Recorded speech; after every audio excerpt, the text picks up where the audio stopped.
Agosto de 2024, com uma grande personalidade amapaense, Mariana de Araújo Gonçalves, nascida na cidade de Macapá no dia 24 de janeiro de 1965. Ela que é professora, pesquisadora, mestre, carnavalesca, escritora, militante do movimento negro e também do afro-religioso. Filha de Josefa Gonçalves, a popular Fifi, tá, gente? E do Pelé, do seu Manuel, que foi por muitos anos mestre da bateria do Maracatu da Favela, irmã do Egídio, que também foi presidente do Maracatu da Favela, artista plástico, e também da nossa assistente social Rita de Cássia e a advogada Adélia. Tem também como seus irmãos o Ribamar, que já foi mestre de bateria, e o Ricardo, que é engenheiro florestal. Tá? Também tem a Beth, né? Sim, a Beth, o Eliseu. E o Eliseu. Esposa do nosso amigo Afonso Marques e mãe de 4 filhos. Você vai falar pra gente também dos rebentos. Foi repórter na TV Amapá nos meados de 1900. Acredito que pioneira, em se tratando de afrodescendente. Também estudou no Barão do Rio Branco, na Escola Tiradentes, e concluiu seus estudos no Colégio Amapaense. Depois ingressou na Universidade Federal do Pará em 1987 e se formou em mestrado em História na Unicamp em 1999. Professora da Universidade Federal do Amapá nas matérias de História Afro-Brasileira e Africana. Desde 2004, autora do projeto Vivências Negras, e realiza em todos esses anos encontros científicos, seminários, congressos, oficinas, roda de conversas, sempre ligada à religiosidade, à memória amapaense, do carnaval, do povo amapaense, também da sexualidade, da orientação das mulheres, da educação quilombola, das línguas étnicas e raciais, enfim. Mariana é um orgulho para nós amapaenses, gente, falar com essa grande personalidade aqui. Autora de livros Enredos de Memória, onde foi o seu mestrado na Unicamp, que fala sobre o carnaval de 1975 a 2000, aqui no estado do Amapá, e também lançou recentemente, agora em dezembro de 2023, o livro Caminhos que Levam às Favelas, que fala sobre o bairro da favela, que hoje é o bairro de Santa Rita. Foi carnavalesco do Maracatu da Favela por vários anos e também da Escola Império Jardim Felicidade 2010.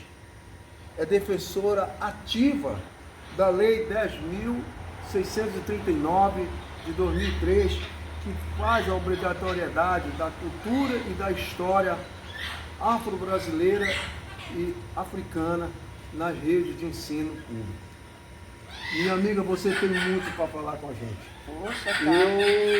Eu gostaria que você começasse aqui pela sua infância.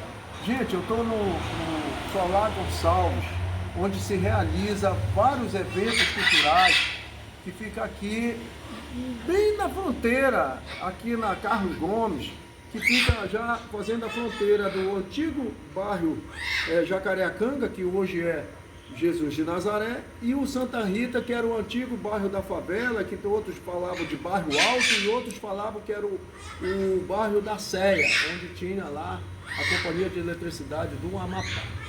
Minha amiga, Querido, é com você. Muito obrigada. Eu agradeço por você nos dar esse depoimento muito importante para as pessoas que vão assistir esse podcast, para sentir que nós temos a amapalidade. O que está faltando para nós é mais que as políticas públicas sejam implementadas para que essas memórias, esse resgate da nossa cultura, do nosso viver, seja colocado a toda a população amapaense. Então a gente começa então por aí, tá? Sim. Você leu aí um histórico da socioprofissional e realmente, desde que eu decidi ser historiadora, Sim. a minha preocupação sempre foi em falar da nossa história. Tem um camarada que eu gosto muito, é o autor de Ana Karenina, aqueles clássicos da chamada literatura universal, Tolstói. Ele diz uma coisa que sempre ficou na minha cabeça: quer ser universal, canta a tua aldeia. Sim. Então isso sempre imprimiu uma procura para a gente falar das nossas coisas. E realmente, nós vivemos em um lugar que criou um certo complexo de achar que a gente surgiu assim, brotou da terra em 1943, quando foi criado o Estado do Amapá. E eu, como pesquisadora, eu sou uma árdua defensora de que nós tenhamos na escola, na nossa formação escolar, desde as séries iniciais, passando por toda a educação básica, disciplinas, tá? Que nos falem, como História e Geografia, por exemplo, que tem na sua temática uma história do Amapá, uma geografia do Amapá e que deve sim ser uma disciplina escolar para ensinar aos nossos jovens que nós temos história para além do território federal do Amapá.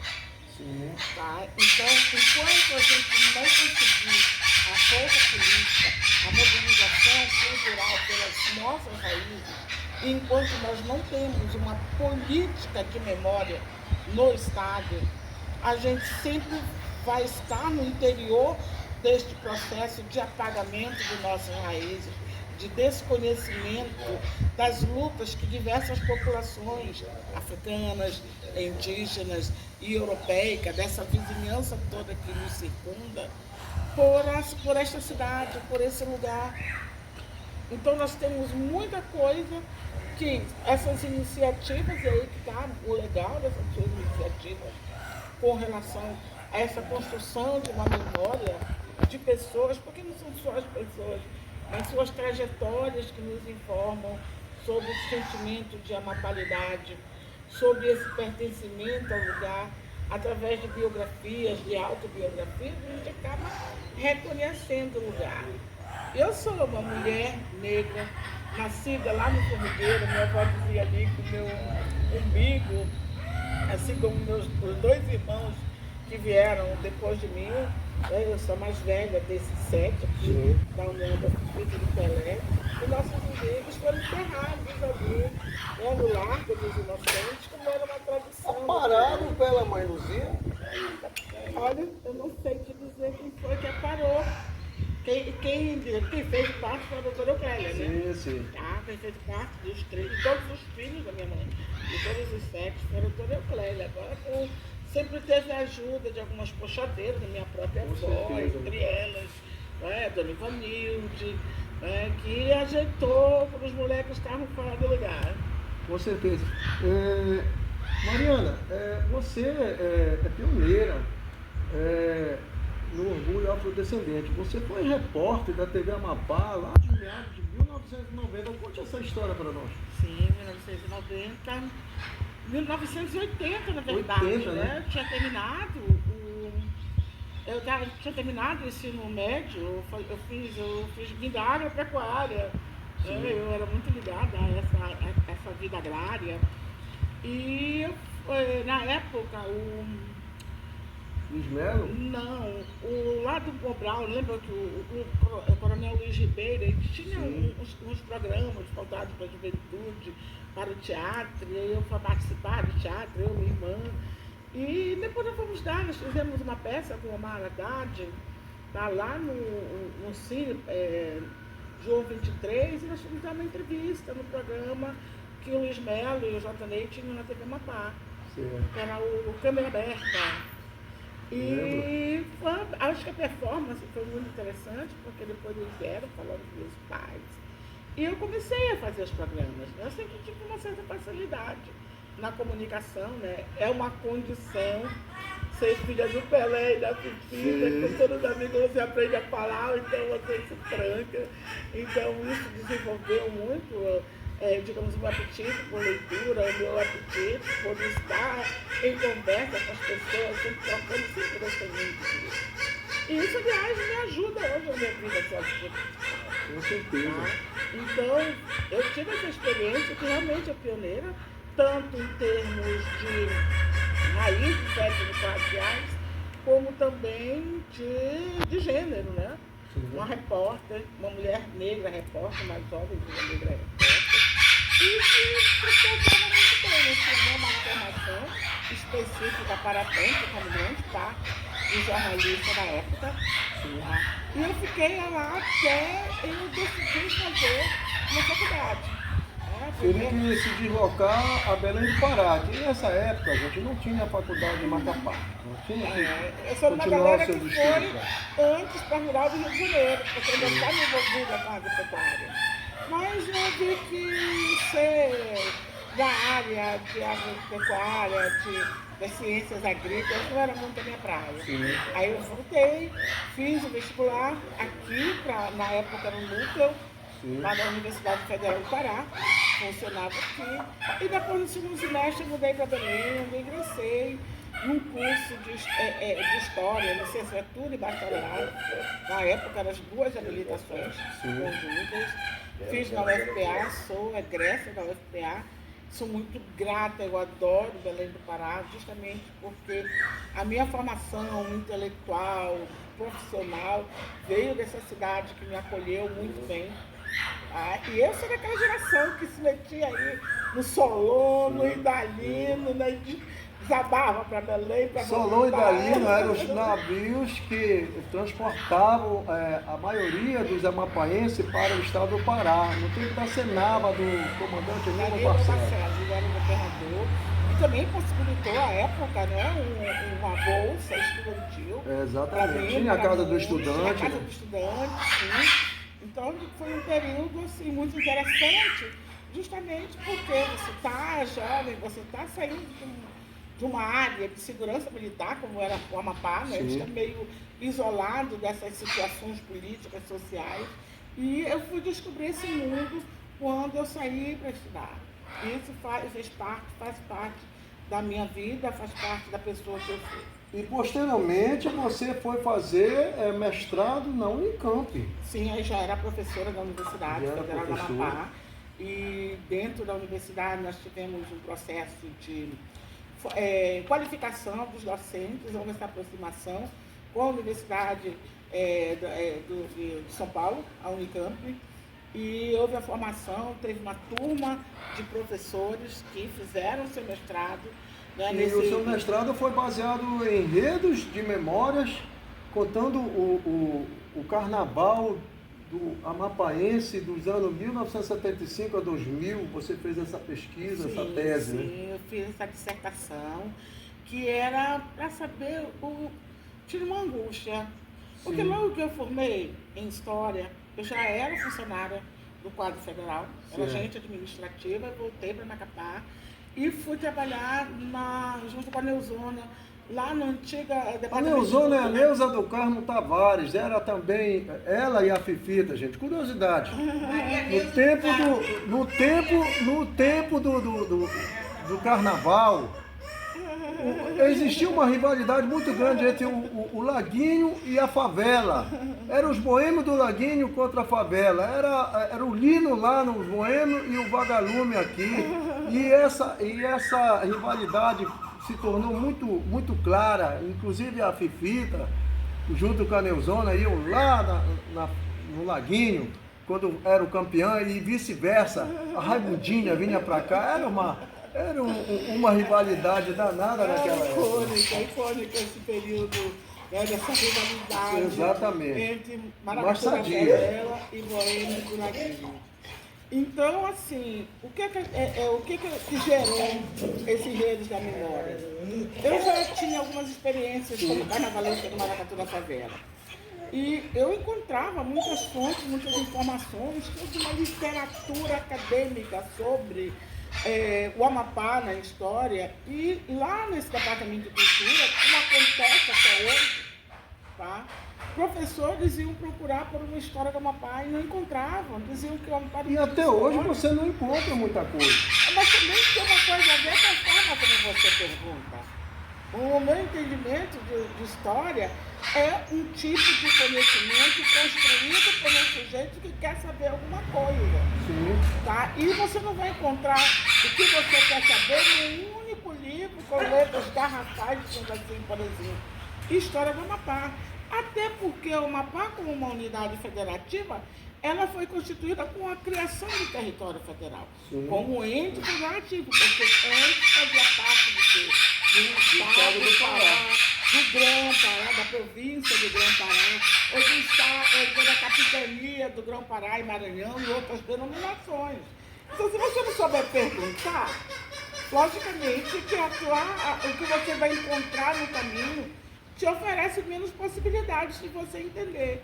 Então, o que eu entendi, o que eu consegui perceber na pesquisa, foi que, diferentemente dos professores da rede de ensino que procuravam, né, no caso do Departamento de Cultura, a biblioteca, o museu Joaquim Caetano, é que eles procuravam por uma história do Amapá que tivesse assim na capa do livro, ali você tivesse tudo sobre a história do Amapá.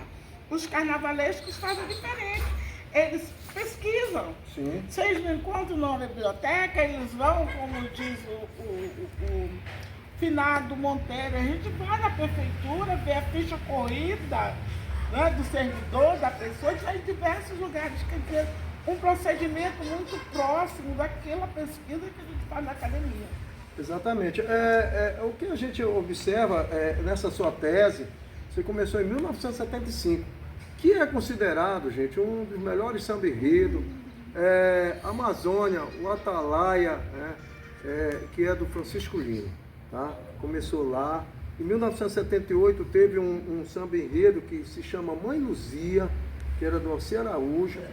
E em 2002, se eu não me engano, você também entrou nesse cenário quando fala sobre nem tudo que é amarelo é ouro. Os piratas... Assim, Sua Majestade foi icônico. Vocês foram campeão, inclusive, com esse... Sim. Mas como carnavalesca de Maracatu da Favela, meu primeiro enredo foi em 1993, tá? O Grito de Alerta, né? Que foi assim, voltado muito para o boom populacional ocasionado pela área de livre comércio. Tá? Zona Franca ou Zona Fraca, que era o nosso enredo, né? Isso. Zona Franca ou Zona Fraca, esse é o Grito de Alerta, em 93. Em 2003, nós fizemos, foi esse ano, Nem Tudo que Amarelo é Ouro, os piratas da cerveja. Inclusive muito polêmico, né? O pessoal do pirata se achava que vocês estavam chamando eles de outras coisas que não fosse o conceito de pirataria é esse, eu não vou brigar com o conceito, né? Agora eu não disse que eles desenvolviam as mesmas estratégias, eles acharam que sim, né? Então, assim, mas a gente brincou muito com o fato que tinha acontecido no ano anterior, aqui, quando o Peter Blake foi assassinado aqui.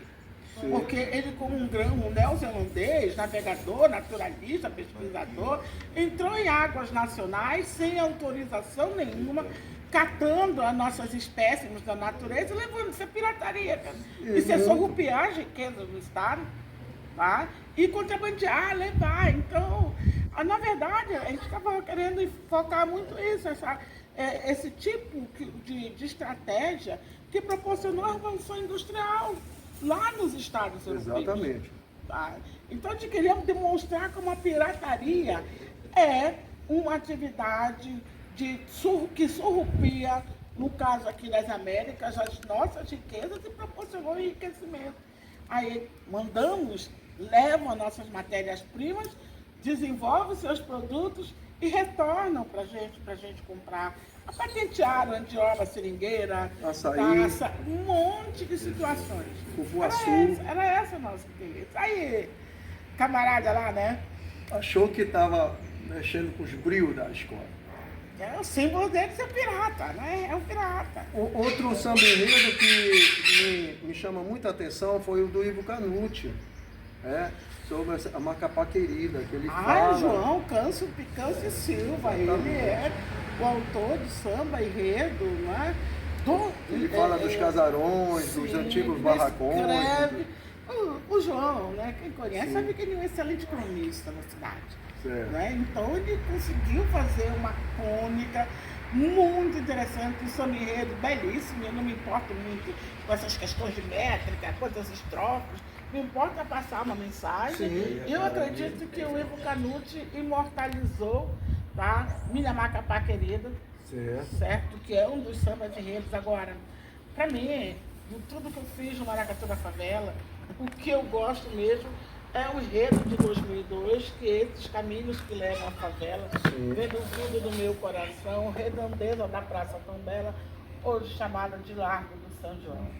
Quando a urbanização do Xanari retirou todo mundo de lá e deu centro para a elite se instalar, aí a comunidade resolveu reerguer a sua vida e na periferia morar.